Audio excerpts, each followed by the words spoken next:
Pegiat media sosial Denny Siregar mengaku tertawa dengan kinerja Gubernur DKI Anies Baswedan. Sebabnya, tak ada karya orisinal yang dia ciptakan selama dia memimpin ibu kota.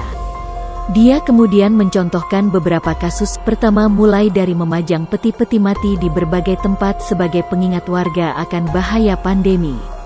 Enggak paham saya maksudnya, ada peti mati di mana-mana, apa itu mau menakut-nakuti warga, atau mengingatkan warga, atau cuma proyek belaka, cuma Anies yang tahu, kata Denny di Cokro TV Podcast, disitat Selasa tanggal 3 November tahun 2020. Menurut Denny, inilah salah satu ciri khas pemimpin daerah yang tak bisa bekerja. Dia dianggap selalu main gimmick supaya terlihat ada prestasi. Disebut sebagai gimmick karena yang dibangun seolah tak ada gunanya, bahkan tak ada fungsinya. Coba saja kita perhatikan, mana karya Anies Baswedan selama menjabat sebagai gubernur, apa ada karya yang berguna, dan bisa diingat sebagai pemimpin yang peduli terhadap penduduk? Hampir tidak ada, tegasnya. Denny bahkan kemudian menyinggung janji kampanye rumah yang digelorakan Anies, dengan DP 0 rupiah.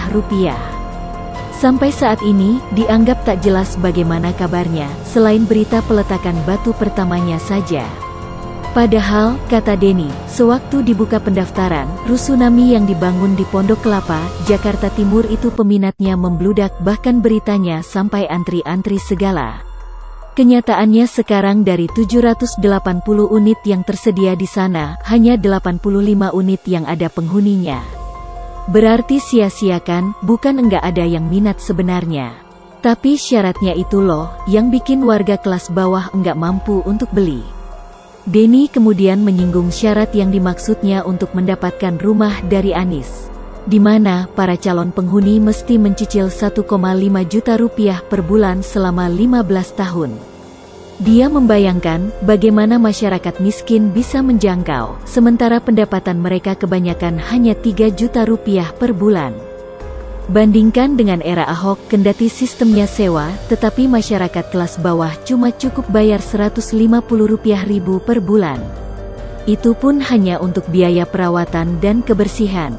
Dari sini Denny kemudian menyimpulkan, Anies tak mampu menjalankan ide-idenya, dan menyebutnya sebagai gimmick belaka, agar ucapan janji-janji manisnya bisa membuat orang mimpi indah. Padahal isinya zong belaka. Selama Anies memimpin, tidak ada karya yang orisinal selain mengubah ide-ide Jokowi Ahok dulu, dan mengubah namanya saja. Sebagai contoh, rumah susun yang kini diubahnya menjadi rumah lapis, lalu reklamasi yang diubah menjadi perluasan daratan. Sementara Ahok yang cuma memimpin selama 2 tahun, kata Denny mampu meninggalkan warisan besar, yaitu flyover Kuningan, dan simpang susun Semanggi untuk mengurai kemacetan. Semua yang dibangun, dianggap memiliki dampak terhadap warga. Dan bukan cuma gimmick yang tak jelas peruntukannya. Denny anggap Anies tak pantas jadi presiden. Denny kemudian menyinggung sejumlah kinerja mantan Menteri Pendidikan itu selama menjabat sebagai gubernur. Intinya, kata dia, tak masuk dengan kebutuhan warga ibu kota. Anies justru dianggap kelihatan bingung dengan apa yang akan dia lakukan. Padahal, dia memang dikenal memiliki banyak teori di kepala, tetapi sayang tak paham bagaimana eksekusinya. Dia memang akademisi, bukan seorang praktisi. Jadi apa yang bisa diharapkan pada seseorang yang penuh dengan teori-teori? Begitulah kerugian warga yang memilihnya karena alasan seiman, bukan karena kemampuan. Enggak dibohongin pakai ayat, akhirnya yang keluar mayat. Lucunya sudah dibohongi berkali-kali dan benar tanpa prestasi, masih saja ada orang yang memimpikannya Anies Baswedan jadi Presiden RI. Kebayang, bisa kacau semuanya, kata dia lagi.